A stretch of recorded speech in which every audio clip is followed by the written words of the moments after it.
Hello students.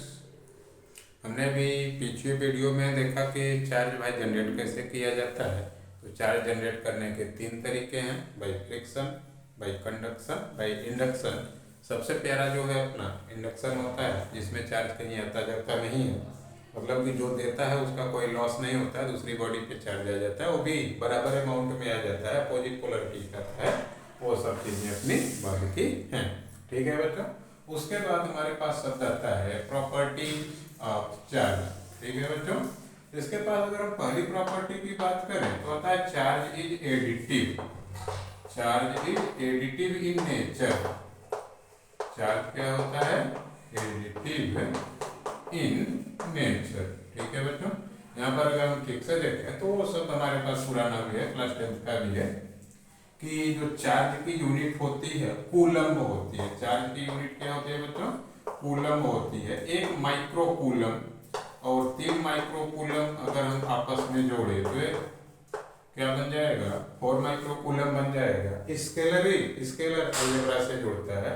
अगर हमारे पास कहीं पे 10 नैनो कूलम्ब है और इसमें हमारे पास किसी दूसरी बॉडी पर कितना है? -8 नैनो कूलम्ब है, तो ये कितना बन जाएगा? ये 2 नैनो कूलम्ब हमारे पास दोनों आपस में मिलने पर बनते हैं।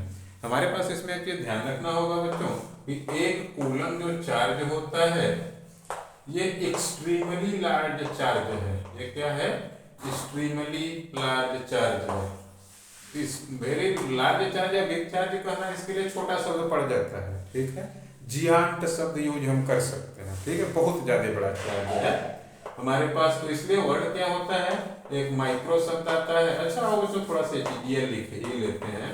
एक मिली होता है, माइक्रो होता है, नैनो होता है और क्या होता है? पिको होता है।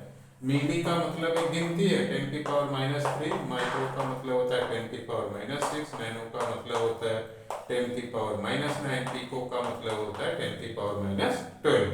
तो अपने पास जो किसी बॉडी पर चार्ज का ऑर्डर रहेगा वो कुछ इसी तरह का रहेगा। किस तरह का रहेगा? माइक्रो कूलम ज्यादा से ज्यादा आता है, नहीं तो नैनो कूलम या पिको कूलम में ही रहता है। ठीक है बच्चों। अपने पास चार्ज की पहली प्रॉपर्टी क्या है? ये एडिटिव होते हैं। एडिटिव मतलब डायरेक्ट जोड़ दिया जाता है। दूसरी प्रॉपर्टी क्या होता है? दूसरी प्रॉपर्टी होती है charge is conservative. Charge is conserve. Charge क्या रहते हैं? कंजर्व रहते हैं। Can transfer only. कंजर्व का क्या मतलब होता है? Can not create, can not destroy, can transfer only from one body to another body. ठीक है बच्चों। कंजर्वेटिव का क्या मतलब होता है? कैन नॉट डिस्ट्रॉय और क्रिएट। ठीक है ना। इसको न तो क्रिएट किया जा सकता है, न ही डिस्ट्रॉय किया जा सकता है। Can transfer from one body to another.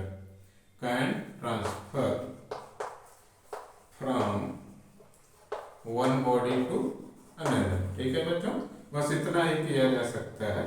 एक बॉडी पर और खास चीज होती है कि charge is carried out by electron.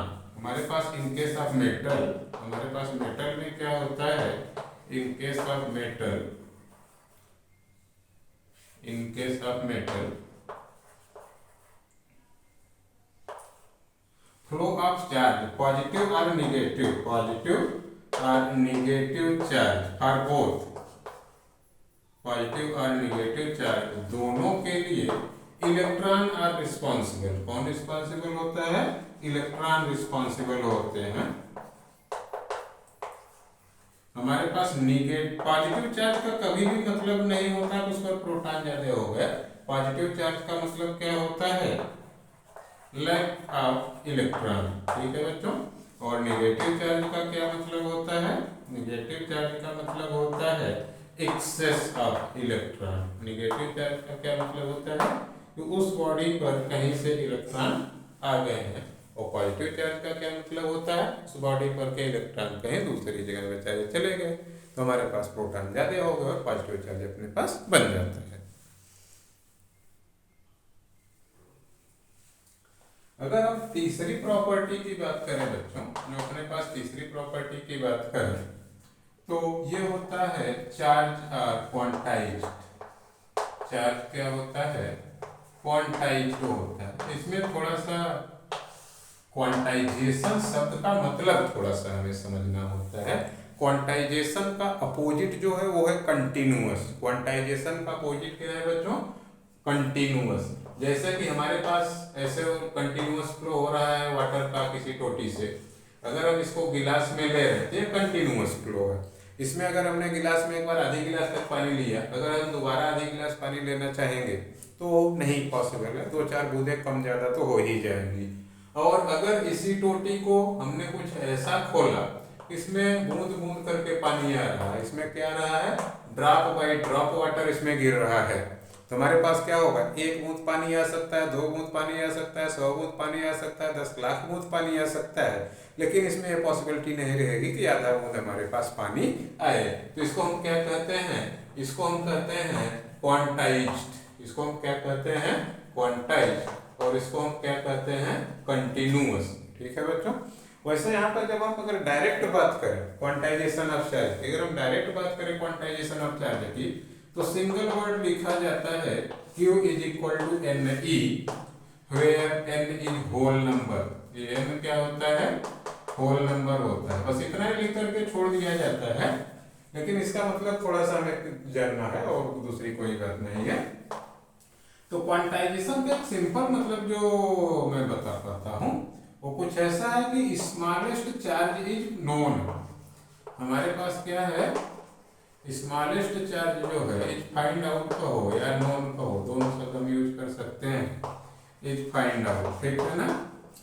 इसका क्या मतलब होता है कि और वो है and that smallest charge is, और वो जो स्मॉलेस्ट है, स्मॉलेस्ट होता क्या है? वो स्मॉलेस्ट होता है इलेक्ट्रॉन।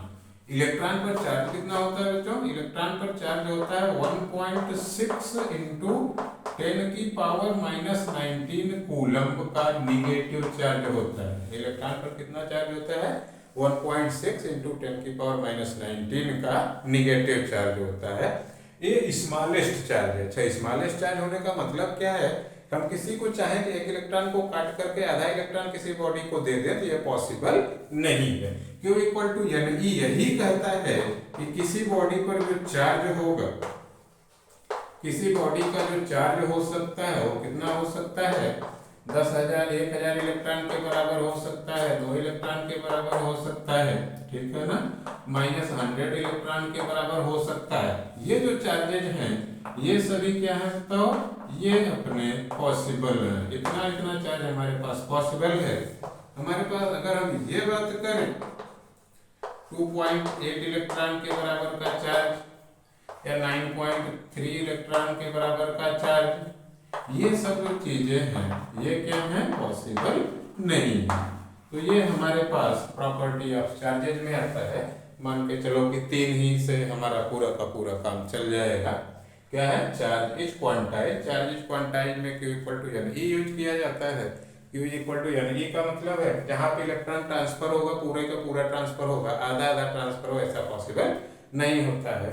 जैसे कहीं पर ड्रॉप बाई ड्रॉप अपना पानी गिर रहा है, तुम चाहे तो 10 बूंद ले लें, चाहे 2000 बूंद ले लें, लेकिन आधा बूंद लेना चाहे तो ऐसा पॉसिबल नहीं है। जहाँ भी चार्ज जाएगा पूरा का पूरा इलेक्ट्रॉन ट्रांसफर होगा। तो ये हमारे बच्चों देखो कुछ बेसिक प्रॉपर्टी है अपने चार्ज की। अपने पास असली जो फिजिक्स शुरू होती है अपने पास इलेक्ट्रिक फील्ड एंड चार्ज की, उसको हम एकदम जस्ट नए से शुरू करेंगे अगले वीडियो में। ओके बच्चों।